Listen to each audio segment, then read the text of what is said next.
السلام عليكم ورحمة الله وبركاته. ازيكم يا جدعان؟ عاملين ايه؟ يا رب تكونوا بألف خير. النهاردة هنتكلم عن حلقة فانتازيا بريمير ليج. هنتكلم النهاردة عن أسعار اللعيبة، أسعار لعيبة مبالغ فيها وأسعار لعيبة عادية جدا. هوريها لك أسعار لعيبة تقدر تبني عليها فريق وتقدر تبني عليها تشكيلة. وفي مفاجأة في آخر الحلقة، هوريكم تشكيلتي فيها مفاجأة مدوية ليكم هوريها لكم. اهم حاجه بس تصلي على النبي وتعمل لايك واشتراك للقناه، ويلا بينا عندنا حلقه النهارده دمار شامل. نبدا اول حاجه. ابدا لك بالمدافعين. انا حراسه المرمى برمي طوبتها، فاهم اللي هو ايه اللي هو هات، فاهم انت حراس بتسعة ب10 ب10 ونص كده ماشي حالك بيهم، فاهمني؟ لان كده كده حراس المرمى، فاهم انت، انا بتخنق منهم. تمام، فنبدا اول حاجه بالمدافعين. واول حاجه معانا هو المدافع سينسي اللي راح من بورنموث لتوتنهام ب 6 مليون. اول حاجه ابدا لك باسعار اللعيبه المبالغ فيها. ده سعر، فاهم، هو كويس، مدافع كويس بيطلع بالدماغ كويس، بيصنع لعب كويس، بس سعره، فاهم انت، مبالغ فيه. ليه؟ في لعيبه سعرها احسن، يعني فاهم انت، اقل من كده اهو واكتر فعاليه على المرمى، فاهمني؟ لان هي اللعبه عايزه اللي بيساهم كتير كمدافعات، كجوان، كاسيستات. فدوت مدافع السيرد باك مش بيساهم كتير. فحتة ان هو الستة دي كان ممكن ينزل لخمسة، خمسة ونص، ده رأيي فيه. تاني واحد معانا هو اورايلي اللي بيلعب في السيتي بستة ونص. هتقول لي يا عم هو كان بيهاجم ويشارك، اقول لك الموسم ده معهوش جوارديول، الموسم دوت معاه ماريسكا. هل هتلاقيه في ال18؟ هل هتلاقيه الزيادة العددية وهو بيعمل اوفرات للحاج هالاند؟ طبيعي، فاهم انت، ممكن يكون لا، ماريسكا مش زي جوارديولا، فسعره كان المفروض يوصل لستة او خمسة ونص. تالت واحد معانا وهو فان دايك. فان دايك من ليفربول بستة ونص. فان دايك طبعا حدث ولا حرج، مدافع جامد وفاق في اخر الموسم، بيجيب بالجون والاتنين وفاق. بس حتة ان هو بستة ونص دي حاسه كان ممكن ينزل لستة، فاهمني، لخمسة ونص برضو. ليه؟ لان دفاع ليفربول مش بالقوة، فاهمني، وهو فاق في الاخر، فمش معنى فاق في الاخر يبقى بستة ونص. بس طبعا مش هكلمكم على حتة جابريال لان هو سعره ضرب جامد جدا، لان ايوه هو ده اللي سعره المفروض يضرب جامد جدا. بس يعني انا مش بالجمدان ده، يعني المفروض مثلا كان يبقى ب7 مثلا، انما توديه ل8. الوحيد اللي كان بيبقى 8 كان بيبقى ارنولد. ليه؟ عشان بيكمل عرضيات، فاولات، الله يمسيه بالخير بقى، بس راح مدريد. فدلوقتي انت موديه ماشي. ليه؟ جابريل يا باشا في الركنيات حدث ولا حرج، الراجل فاهم انت، هو متقال قد، يعني فاهم انت، مدغدغ الدنيا مع ارسنال. فحته ان هو يبقى ب8 ديت ممكن اتقبلها شويه، ولكن كان نفسي ينزل ل7 ونص او 8. بعد كده هو ده كده الدفاع المبالغ فيه. نخش على نص الملعب المبالغ فيه. اول واحد معانا هو ارسنال، من ارسنال، وهو ساكا ب9 ونص. ساكا الموسم اللي فات ما قدمش المردود الجيد، فاهمني؟ فحته ان هو يبقى ب9 ونص كان ممكن مثلا ينزل ل9 او 8 ونص، فاهمني، كان المفروض ينزل. انما حته ان هو ب9 ونص دي صعبه، وانا متوقعش ان هو ممكن يبقى معاه في تشكيلتي. تاني واحد معانا هو فيرتز من ليفربول ب7 ونص. برضه فيرتز ما قدمش المردود الجيد، ما عملش حاجة مع ليفربول الموسم اللي فات. فانه يفضل سعره مثبت، كان مش فاكر كان نازل ب8 ولا ب8 ونص، او مثلا ب7 او ب7 ونص، والله ما فاكر. بس هو سعره ما قلش، المفروض يقل، المفروض ينزل ل6 ونص على الاقل، فاهمني؟ بعد كده هو كروبي اللي هو في بورنموث ب7 ونص. برضه دوت المفروض كان ينزل ل7 او 6 ونص. بعد كده هنتنقل للهجوم. الهجوم جوكيريس ب7 ونص.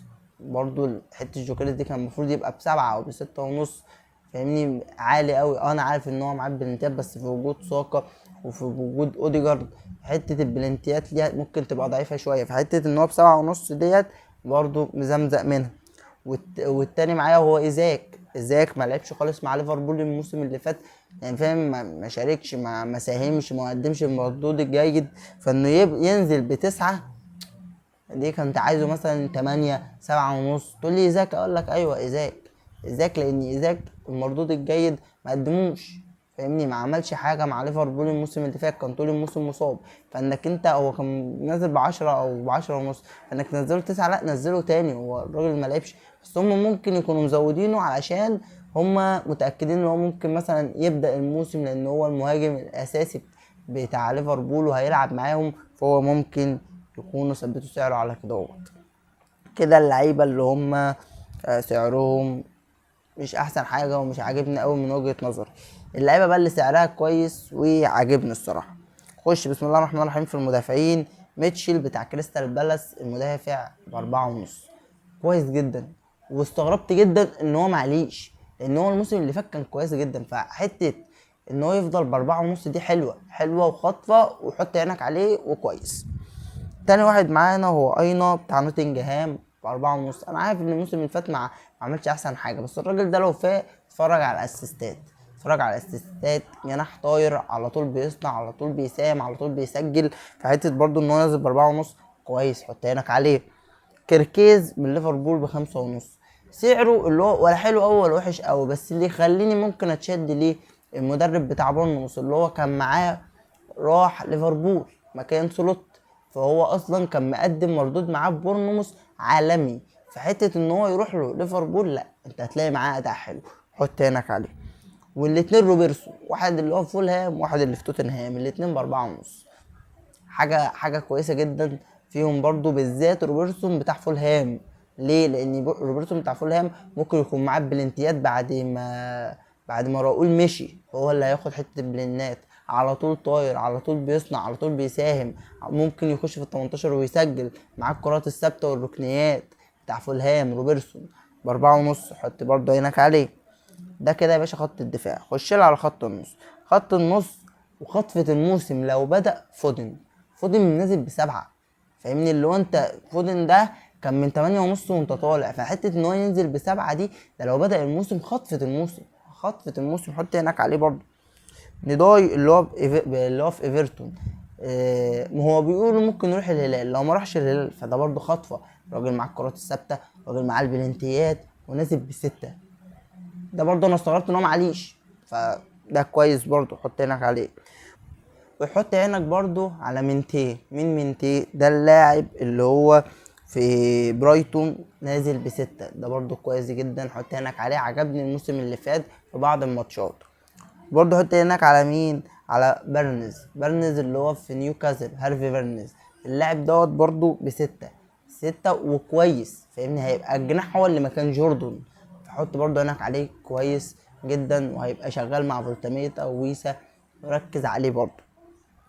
وبرضه حط عينك على ايزي لو فورما عامل زي برضه فودن، خطفة الموسم نازل ب6.5، فاهمني؟ فلاعب في ارسنال ممكن يبقى اساسي، ولو جاب فورمه ب6.5، واحد زي ايزي دوت، لا تمام تمام. وحط عينك عليه، ممكن يكون خطفة الموسم. خش على الهجوم جواو بيدرو من تشيلسي ب7.5. انا قلت ده هيغلى، يعني انا قلت دوت مثلا ممكن مثلا يبقى ب9، تمام، مع طبعا انفجار هالاند، فاهمني؟ وهالاند انه يبقى بالسعر دوت، فانا قلت دوت لا ده سعره بقى، فاهم؟ هيضرب بقى 9.5، فاهم؟ 10 في الحدود ديت. لقيته ب7.5، فلا هاته وكويس، واضمن لك ليه اداء كويس الموسم دوت.